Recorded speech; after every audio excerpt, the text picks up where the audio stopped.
Hello and welcome back to Suspended Fanimation. I'm your host, Dennis Batholkus, and this is another episode of Is It Worth My Time? This time around, I'm going through and looking at the 2014 movie, The History of Time Travel. Now, you're probably going to say, where the fuck is this movie? Um, I found this on Amazon Prime. It's been sitting in my queue actually for, I would say about 8 months now, something like that. And I finally got around. I was like, I feel like just watching something different out of the blue, and this is what I watched. Sorry, the dog is deciding to rough up her toys, and obviously the toy has offended her, so she is beating the crap out of it in the background. That's what you're hearing. So before I get started on this spoiler-free, is it worth my time? I don't spoil these movies, by the way, or TV shows or anything like that. Let me get some business out of the way first. If you like what you see here, hit the subscribe button, hit the like button, like, share, and subscribe. Also, if you want to know when I'm on live again next, you can hit the bell down below. It's a 50-50 chance of YouTube actually notifying you that I'm on. But if you want to know when I'm actually going to be on, you can go to suspendedfanimation.com. Take a look at my schedule. It's up there. I change it out once a week. And I also put it on my Facebook page as well. So I've got the schedule up there as well. I also have a Facebook group page. You guys can post stuff and talk amongst yourselves. I have a Twitter, I have an Instagram, and I also have a Patreon page, but I don't have any tiers set as of yet. So, back to the history of time travel. So, I like time travel stories. I like I like theorizing about time travel, quite honestly, thinking about it. No one's done it yet that we know of course, maybe someone in the future, but obviously they haven't returned to the past here to, talk to us, or have they? And what the ramifications of time travel are. We've had so many different sci-fi movies that and TV shows that have dealt with time travel. And this one, what it does is it takes a documentary style. So this is pretty much a no budget movie. They do it kind of a documentary or mockumentary style, if you will. And you would think, well, how could you do this way? Pretty well, actually. So hey, Viking bitch. They So the guy who did this is Ricky Kennedy. He's the guy who wrote and directed this movie, and it got a bunch of awards. It was in the 2014 Austin Film Festival. It won some awards, some indie awards, and all that kind of stuff. And rightfully so. It's not a movie you can just pop on and forget about in the background. You have to pay attention to it. It's not action, it's interviews with people, but the story actually plays out through the interviews. And it's interesting. You have to pay attention to what you're watching in order to see how the story unfolds, because there's a lot of stuff that does happen. And while it might not be action packed, it actually does have a lot of suspense, shall we say. And that's about as far as I can go into it without really spoiling things for you. Exactly, Pen. Like, share, and subscribe. Um, Again, like I said, I found this by accident. Love, time travel stuff. Yeah, I know. Pay attention to a movie. I know it's a novel concept. Exactly. And I mean, Bill and Ted's Excellent Adventure, great movie. Kind of one of the funner aspects of time travel. Same thing with Hot Tub Time Machine. Both one and two. Two sucked for the most part, but one was actually pretty damn good. Then of course there's the more serious, like the source code. What else is there? Prime. Um, there's all kinds of different time travel stories that are out there and movies. Looper not being one of them. Looper fucks itself over in the last 15 minutes by not adhering to the rules that it set up in the first, 40, what is it, the first hour and a half of the movie. And then of course it actually fucks itself in the last 15 minutes by destroying completely its own rules. So yeah. Ah, yes. If you love time travel like I love time travel, you'll like this movie. Is it worth your time? Yes, it's worth your time. I was reading a couple of reviews afterwards online just before I went on here. Oh, Hot Tub Time Machine's awesome. It's a lot of fun, especially if you're a child of the 80s. It's an awesome time. It really is. And you get to see Bucky Barnes, Winter Soldier, if you will, before he became Bucky Barnes. He plays in Hot Tub Time Machine, and he plays the douchey ski instructor, the lead ski instructor. So it's actually kind of appropriate. It's got John Cusack in it. Um, Rob Corddry's in it. Uh, now I'm blanking on his name. He was in Mr. Robot. He's been in tons of stuff, and I love him. I can't remember his name. And of course Chevy Chase is in it too, and not that abhorrent like he normally is in other stuff that he's been in of late. Hey Joe. But yes, the history of time travel is like I said, it takes it seriously, but also has a little fun with it as well, some tongue-in-cheek stuff. And I like their approach to how they handled time travel. And it kind of asks the question, um, if you went back in time and you changed, like, say, one thing, like a little thing, and I'm not giving anything away here. They actually use a example is if you have a pocket watch that your grandfather gave you and you went back in time and you lost that pocket watch back in time, say in the 1920s, 1930s, something like that, and your grandfather found the pocket watch and then was able to give it to you, that pocket watch is now stuck in a time loop because yeah, he didn't buy it. Where did the pocket watch come from then at that point? Who built the pocket watch? And does it exist at that point in time, or is it yeah, it's one of those it's one of those mind-bending kind of problems. You have to think about it for a second. You're like, well, who made the time, who made it at that point? It's not the butterfly. Yeah, the butterfly effect was another time travel one as well. Exactly. Um, that one I can never rewatch that ever again. It's disturbing. But somewhere in time, yes. Somewhere in time is depressing as well. But yeah, it's got some interesting concepts that they actually posit a bunch of different theories of time travel, and then they present their own. Uh, and I, it was an interesting, yeah. Does the pocket watch exist? Do we exist exactly?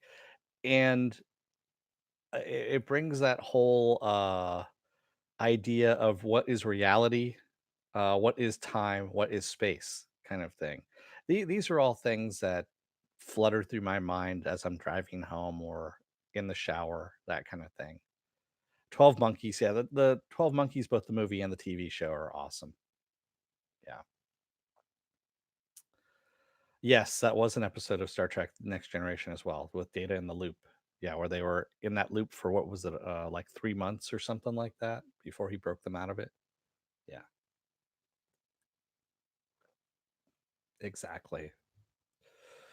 So damn good. And like I said, it's presented as a documentary, and so you have a lot of interviews, but like I said, you really have to watch what's going on either in the background or to the side, uh, what the props are that are being used in this, and yeah, I do contemplate the nature of existence in the shower. I get bored, when my mind wanders off, and yes, that's what happens. Is yeah. It's one of those things. I came this close to getting the theory of unification, and then the hot water ran out. So that was one time. I could never get back to it again. Sorry. Yeah. Um. No, I'm not that smart, really. It's just my mind likes to wander off in different directions. It really does. And this is one thing that I didn't mind. I might actually go back and watch this one again, just because even though I caught what was going on early on in it, there's still rewatchability in it to go back and watch and see where things start on this, and that's about all I can say at that point. Marcus Kahn says, actually, I've been told time travel is just really parallel realities travel, and you can never go back to your starting point, but you can get close to it. Yes, Marcus Kahn. That is another theory that they posit in this movie as well. The whole thing about if you go back in time. So, what one of the things that they say is, okay, you go back in time, and you stop Kennedy from being assassinated, right? You immediately have a shunt off of that timeline. Then if you're off your main timeline, if you go back to the future, you're not going back to your future, you're going back to the alternate future, right? um that's kind of not what so they give you all these different theories. They actually have They're interviewing a mathematician at one point, a physicist, and he tells you all these different theories of time travel. And that is the nice thing about it, is they give you all those different theories and then they give you their own in the movie. And they never mention their own theory. They never mention their own theory at all. So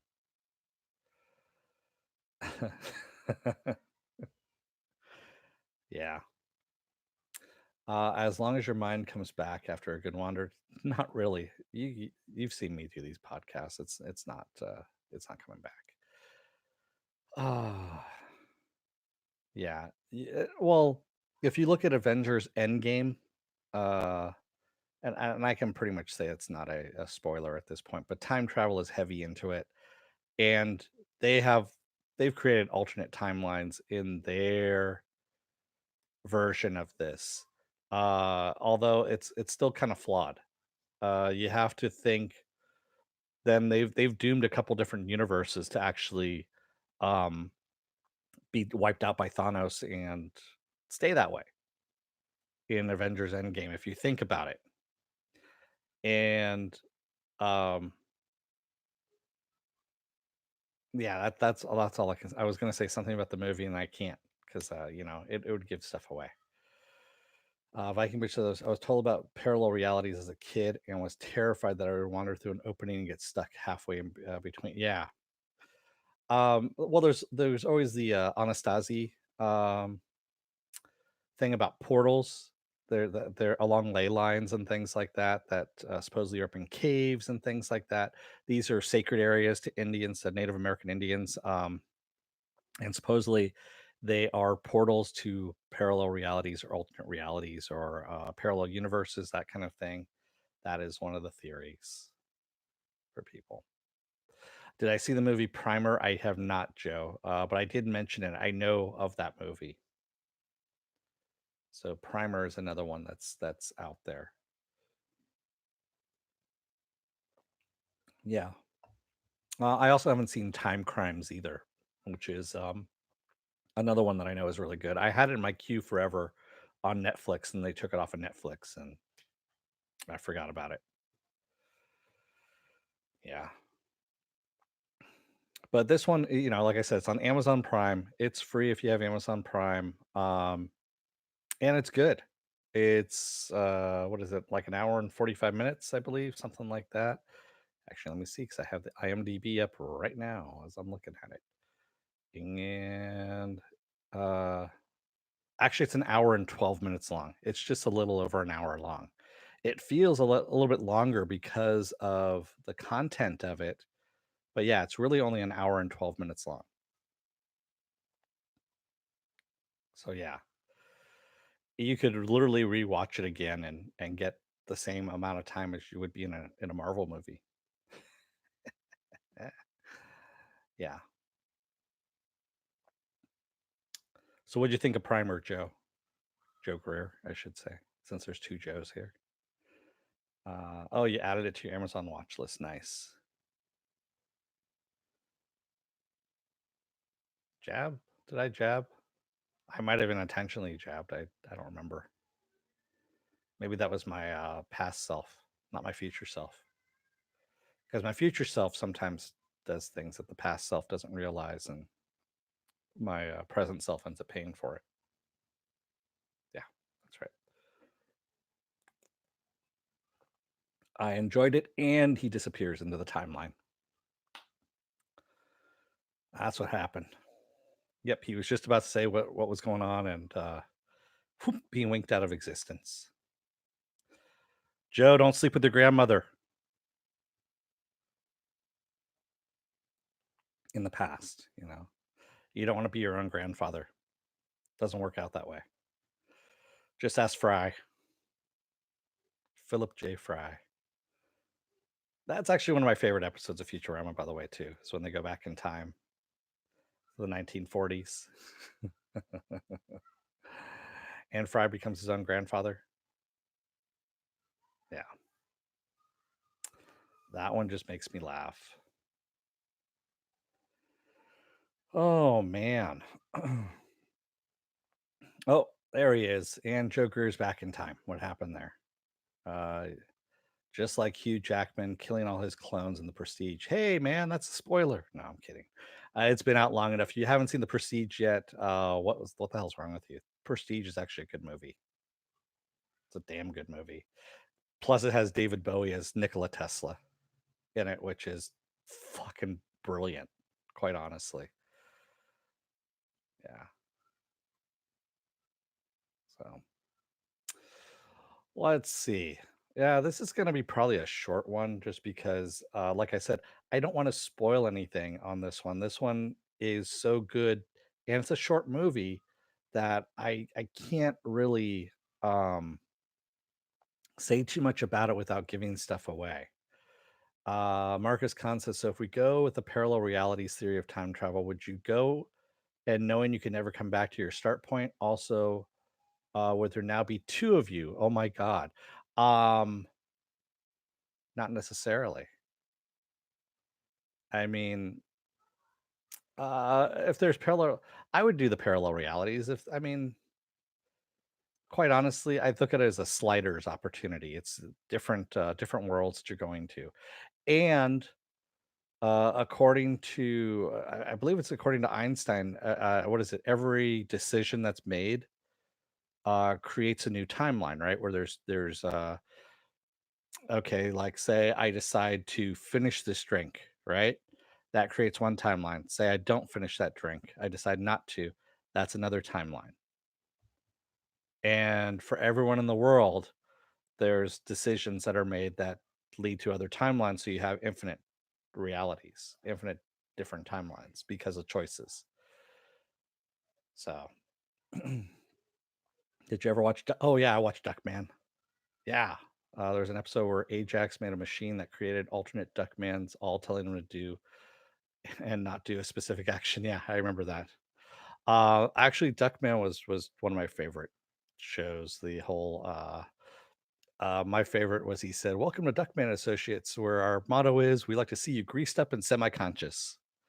And Ajax, or not Ajax, but his partner, his smart partner, I can't remember, goes, "That's not our motto." And he goes, "Wait, we changed it?" Yeah, that's when Jason Alexander was in his prime, doing some good comedy stuff. Yeah. Which was better, The Prestige or The Illusionist? They both came out at the same time. They are different movies. They are completely different movies. The Illusionist is okay, but The Prestige is a lot better. Prestige is Nolan. It's both the Nolan brothers, one directing and one writing. So, and you've got Hugh Jackman, and you've got um, Christian Bale, Scarlett Johansson's in that. Michael Caine is in it. Who the hell else is not? Jessica Biel's in it. Like I said, David Bowie's in it. So the Prestige, just on the amount of people alone that are in that and who made it, really, really kind of makes it good. And then also the story too. The story is just fucking so much better than The Illusionist. The Illusionist is So the Prestige is more sci-fi, The Illusionist is more real based. And yes, Jessica Biel is in The Illusionist as well. She's in both. Hmm. Yeah. Cornfed, thank you. Cornfed was his partner. I can't remember that. Yeah. Cornfed with the deadpan delivery. Deadpan delivery, just kind of everything was said like this. And it was very Raymond Chandler esque, but very, yeah. When I saw The Prestige, saw Nolan, did not, uh, didn't, didn't want to see The Illusionist, a big Mento fanboy. Oh, yeah, I like both as well, but like I said, The Prestige was so much better. And like I said, Bowie as Tesla is what sold it for me. When I saw him, because I saw The Prestige in the theater, when I saw him as Nikola Tesla, I was like, "Holy shit!" That literally was that kind of reaction.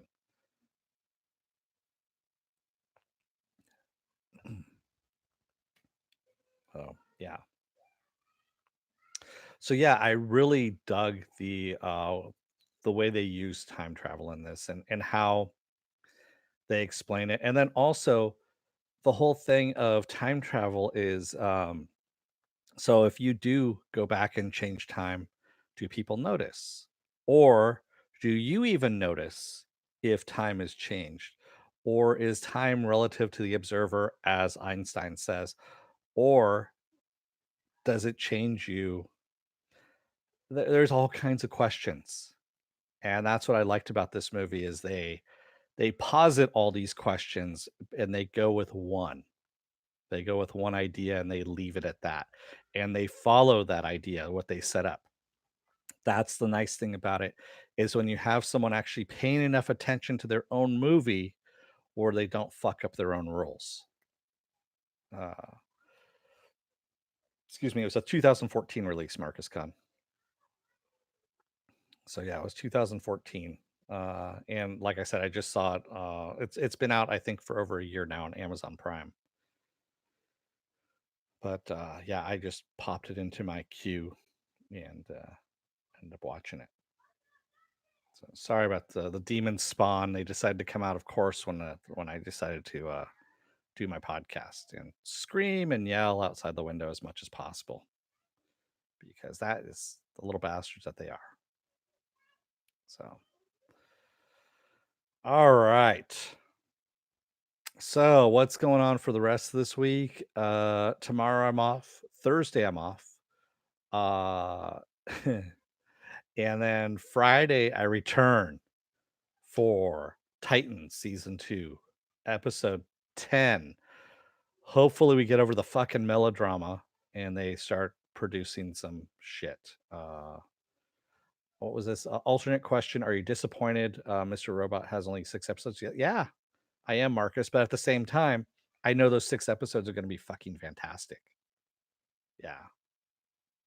Oh, Pen, really. I would call the gobblers out and I would hire them. I would give them money to thin out the demon spawn outside there. Yeah. Yeah, Nightwing is coming, but Nightwing's not going to come, I don't think, until probably episode 12 is where we're going to get it. Yeah. Well, it's also Viking Mitch. The reason why this director, the writer director, is paying attention to it because I'm pretty sure it was all his own money that was put into it, and that's the reason why he was paying attention to everything. Yeah, Star Trek is a mess with their timeline as of recently, not when Roddenberry was doing it, but now that I don't know who's doing Star Trek now, but whoever is doing it, it's all messed up. Especially, don't even get me started on the whole Star Trek Discovery bullshit because that whole timeline's all messed up now too. Oh, and J.J. Abrams, yeah, fuck him. The less said about him, the better. And Rianne Johnson and his Looper bullshit. Yeah. But this is actually some sci-fi you can get behind, and some time travel stuff you can get behind as well. Shit, I might actually watch Hot Tub Time Machine again after this because Hot Tub Time Machine was just pretty damn funny. Great White Buffalo. Great White Buffalo. You saw the end of Looper and some of the middle, huh, Joe? So the end of Looper is where he screws it up because that last 15 minutes, he completely disregards his rules that he had set up in the first, well, pretty much all of the movie until the last 15 minutes, and then he screws his own rules. Uh, no, actually, I watched the History of Time Travel on Sunday. No, I think it was Saturday. Saturday night is when I watched it, or Saturday afternoon, something like that. Oh, Picard is not going to do well at all, Penn. You know who's on that, right? Is Akiva Goldsman. He's in the writers' room, and Akiva Goldsman's the guy who did the first season of Titans. He's the one who wrote the first season of Titans with that horrid dialogue. So it's going to be really bad, and I'm glad he's over at Picard. To tell you the truth, and away from Titans. Yeah. Well, not only is he in there, but also Michael Chabon is on there, or Chabon, or whatever, however the fuck his name is. And who else is in that writer's room? There's a third person too who's just as shitty of a writer, and I can't remember. They have a picture of them all from the writer's room, and I started laughing, and I was like, "Wow, can you get any shittier writers in one room?" That room should have just been walled off. Literally, they put them in there, you know, throw a I don't know, throw a keg in there for them or something like that, and then just start walling off the room and with steel. Yeah, The Expanse is coming. Yes, it is December. Never go back in time and yell at your ex when you when you see exactly, Joe. Never go back in time and yell at your ex. She's only 9 years old. You shouldn't have yelled at her on the phone. Ah, I just wish they would have listened to the fans and released The Expanse one at a time. Yeah, that's gonna hurt it. I know.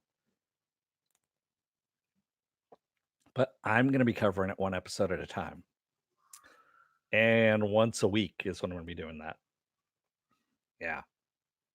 So you'll guys be able to go through that one episode at a time. I know everyone's going to binge watch it anyway.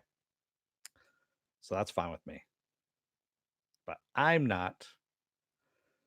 I'm just going to do it like I have been, like I did with the boys. I mean, I did it with the Tick. I did it with the boys. I did it, even though they've dropped all at once, it's easier just to go through episode by episode. Sometimes, yes, for some series, just to go over and do a brief, not a brief overview, but kind of do a broad overview, kind of like the Netflix series. I'm blanking on it now. The one that was set in San Francisco, the martial arts one. I did 2 episodes of that, and it was what was that? 12 episodes, 13 episodes, and I split them up. Hey, Movie Finobi. Yeah, Pen, I know you're gonna binge it. I already know people are gonna binge it.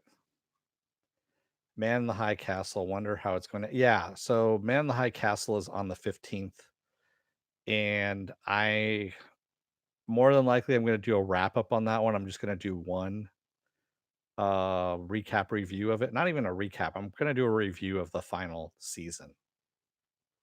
And I think Woo Assassins. Thank you, Joker. Yes, that was the one. But yeah, there's going to be too much to do an overview on the yeah. There's going to be way too much to just do a brief overview on the Expanse. Just way too much. Man in the High Castle is still going to be the same thing. It's going to be a lot to do an overview, but I think it's going to be more of a discussion than anything else, just to see, how things ended. But we'll see. She says a lot of funny stuff when you're not here to interrupt her, Movie Finobi. Marcus Kahn says, glad I found your channel, Dennis. Miss your excellent commentary. Thanks, Marcus. I try. I try to be entertaining at least. Yeah, I know you meant from the past. I know what you meant. Yeah. Stranger things have happened. Uh, I was wondering if Mufinogi was going to come back for that one. I will never bite my sarcastic tongue. Amazon did a nice story so far. Video High Castle last, yeah. I'm looking forward to Man in the High Castle. I liked where it was going. Um, we'll see where they, or what happens with Juliana and all that kind of stuff. I mean, especially now that they killed off her boyfriend. Yeah, so that was kind of interesting that they did that. Oh my god. All right. Well, I'm gonna let you guys go because it's starting to get a little bit loud out there, and yeah, it's gonna be overwhelming on my microphone here in just a moment. So, yes, is it worth your time? Yes, the history of time travel is definitely worth your time. Yeah, I know. Are they killing a cat? That's what they always do out there. So, yes, the history of time travel is worth your time. Check it out on Amazon Prime. Uh, you'll be happy you did. It's an hour and 12 minutes long. Like I said, it's a quick watch.